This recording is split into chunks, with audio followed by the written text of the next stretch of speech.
Welcome to Cloud Melt Stories, the podcast where we listen, we relax, and we get sleepy. I'm your host, Thomas. Thanks for joining us tonight. In this episode, we have a sleepy retelling of one of Aesop's fables about an astronomer and the importance of appreciating where you are and what you have.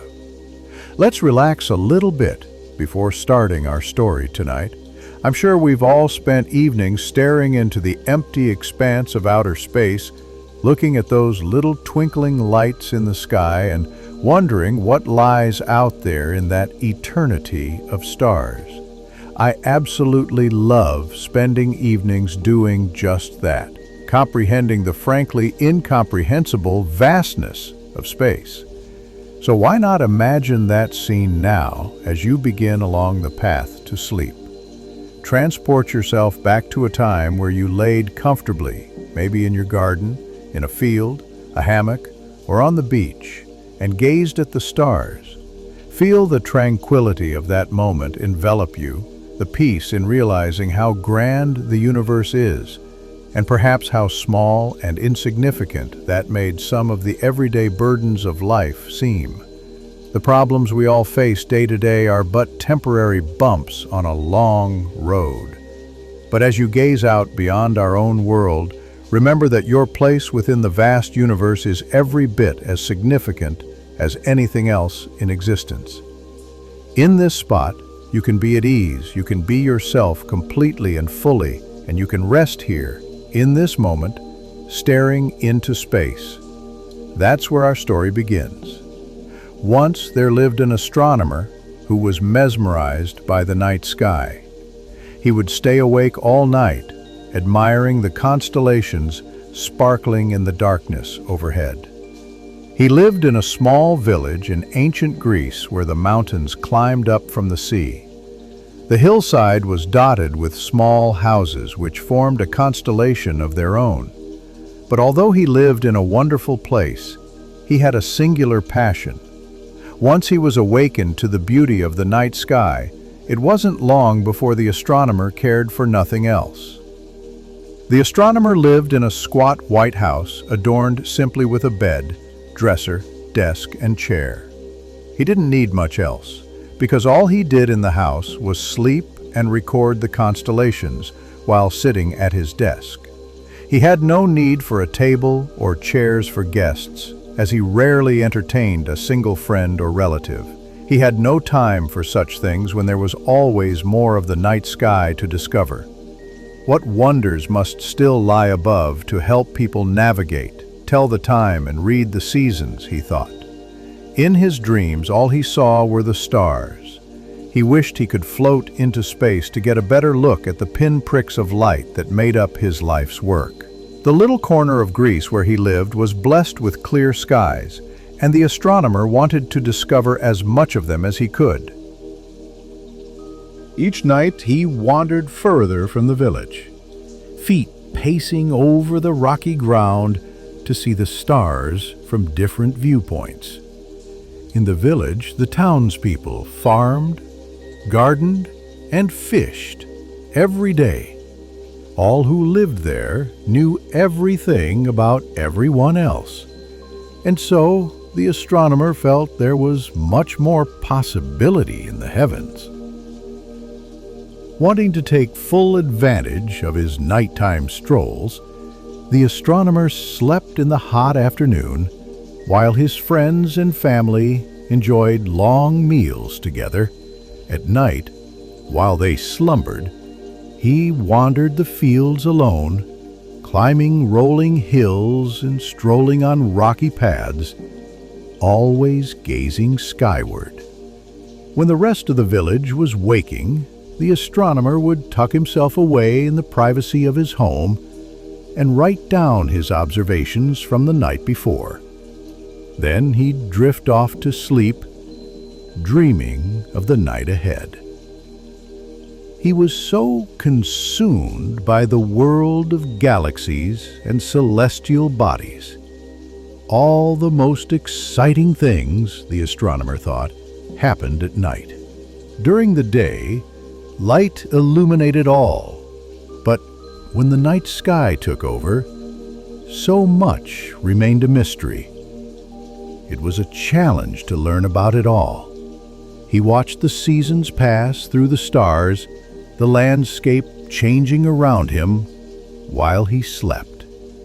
Since he only went out at night, the astronomer never noticed the blooming of new flowers in spring or the sweet, earthy scent of autumn.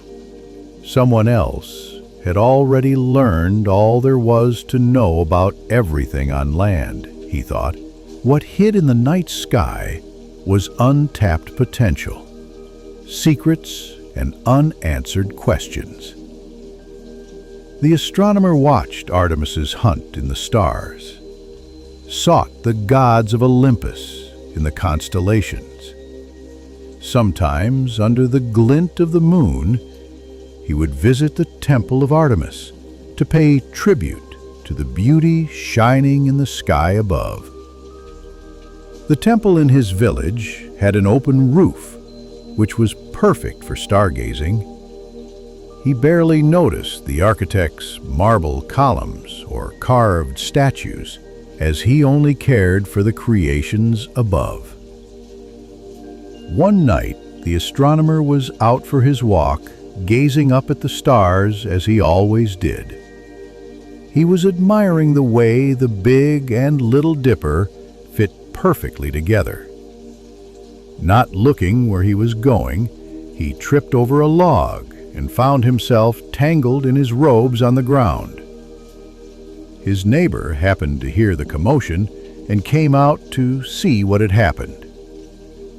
The astronomer chuckled at his clumsiness and gathered himself together.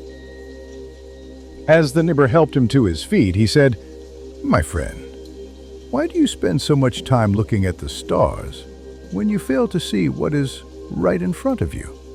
The astronomer laughed. He thought of the beauty in the stars and the night sky, the joy of gazing at worlds so far away from his own. But perhaps his neighbor was right. Maybe he spent too much time looking up at the sky and not enough time enjoying what was given to him on Earth. The astronomer returned home, and for the first time since he was a child, fell asleep at night. He awoke in the morning to the town coming alive. The sounds of laughter and quiet chatter rode in the warm breeze outside. At first, the astronomer felt gloomy. What had he missed in the heavens last night? But then, as he dressed and went outside, his smile slowly grew.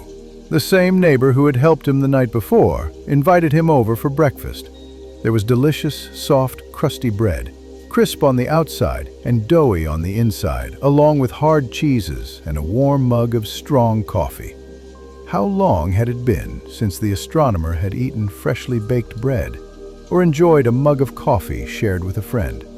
As they sat and sipped their coffee around the outdoor table, the astronomer told the neighbor's wife what had happened the night before. When they were finished, the couple decided to accompany him on a walk around the village. They were determined to help him experience everything they loved about their hometown. They set off together to walk down the lane. "Doesn't the soft earth feel wonderful beneath your feet?" they asked him. "Can you smell the fresh bread and coffee all the other villagers are enjoying this morning?" The astronomer's senses were delighted by the aroma of breakfast, and he noticed how the earth was slightly soft, but still firm beneath his feet, cushioning each step he took. In all the hours he had spent wandering, he'd never realized how wonderful it could be. If he had paid so much attention to the ground the night before, perhaps he never would have tripped. They walked past a woman selling fruit from a little stand. "I haven't seen you in a while," the fruit seller called to the astronomer, waving him over. "Let's share some fresh juice together." She squeezed oranges into a cup. The delicate and enticing floral scent of orange blossoms filled the air. When he took his first sip, the cool, sweet taste of the juice filled his mouth. Yes, the stars at night are beautiful, but you can't drink the stars, he mused to himself. In that moment, The astronomer thought the glittering constellations only looked half as sweet as this earthly delight.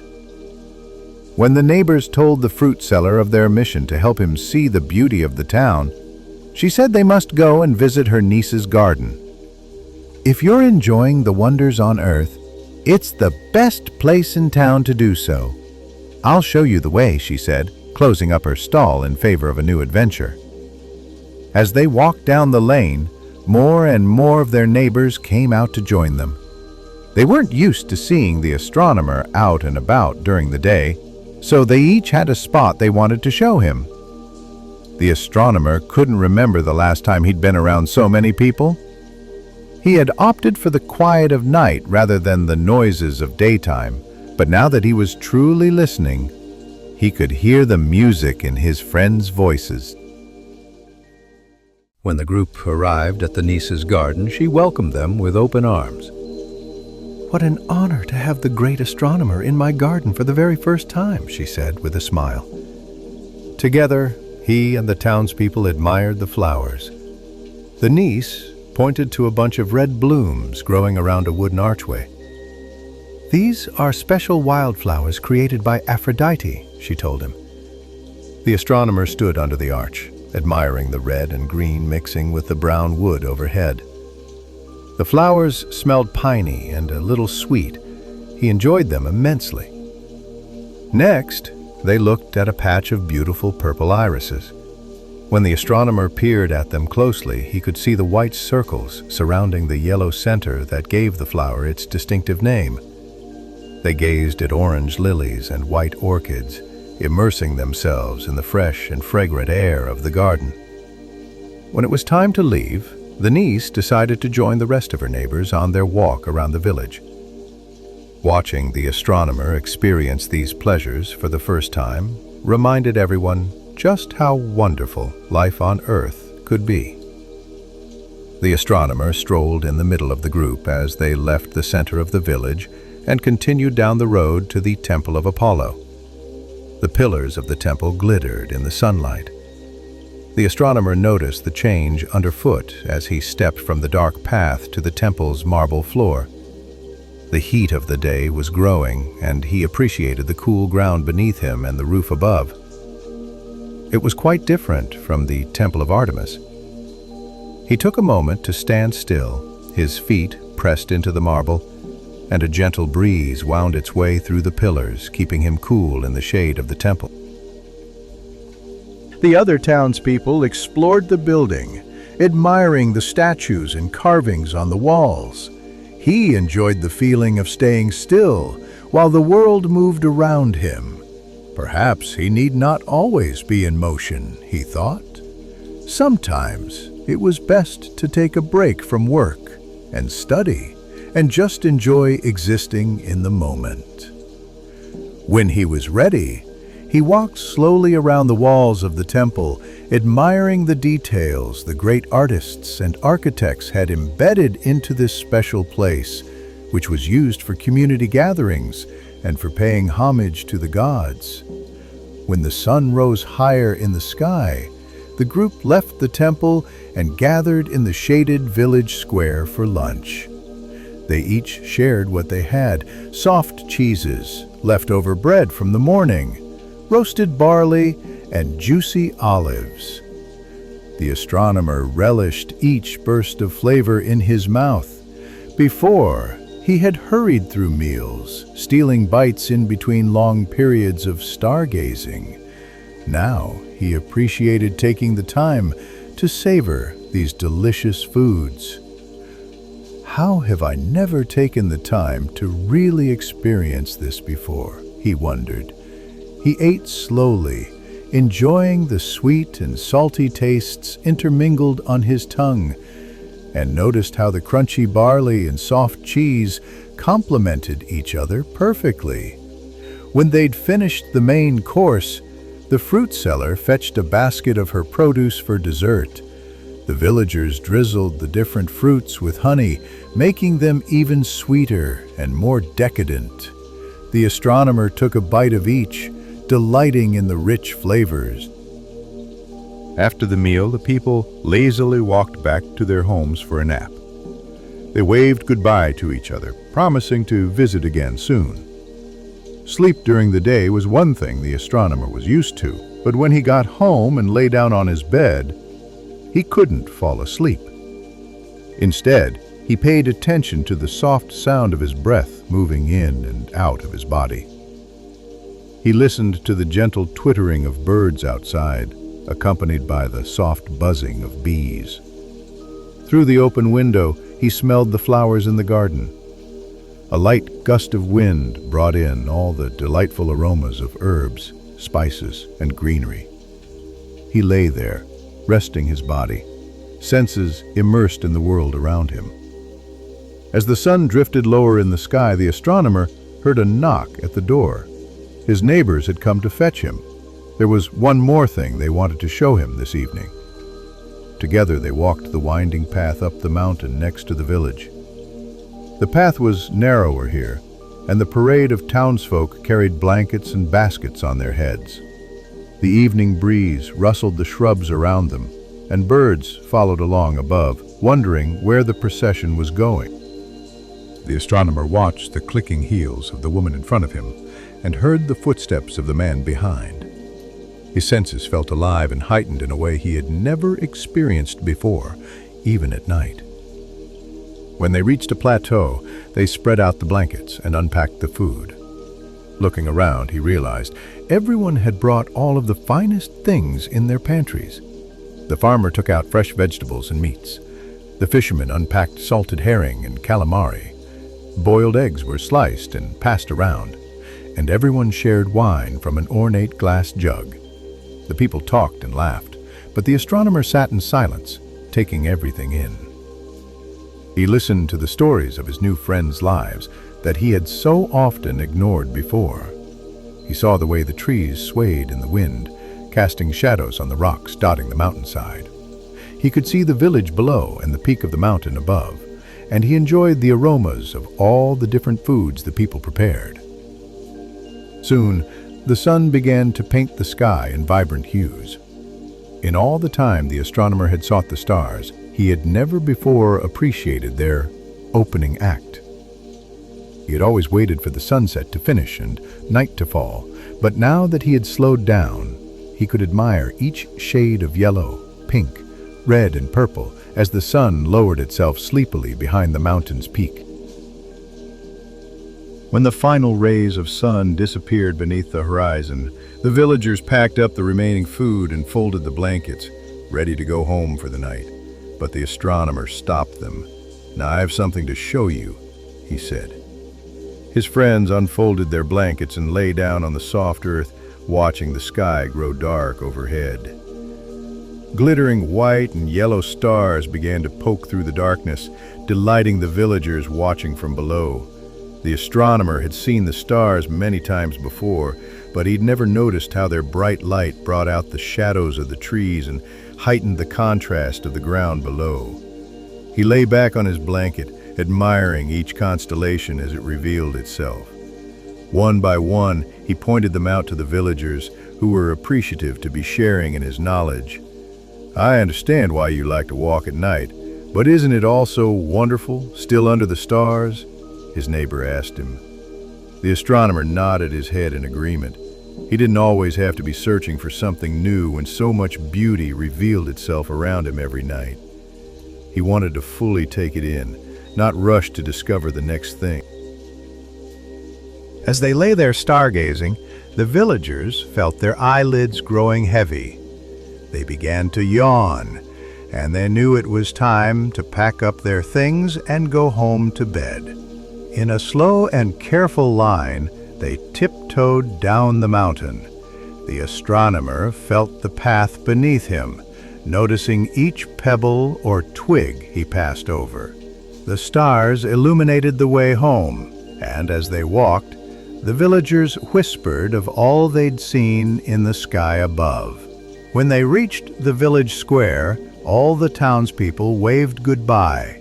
One after another, they retreated into their homes, finding cozy spots on soft mattresses and under warm blankets.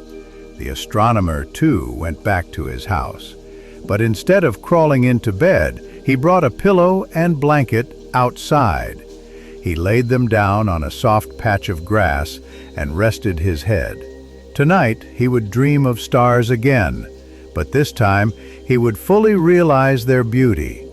He slowly let his eyes close as the light breeze and gentle hooting of owls lulled him to sleep under the glorious night sky.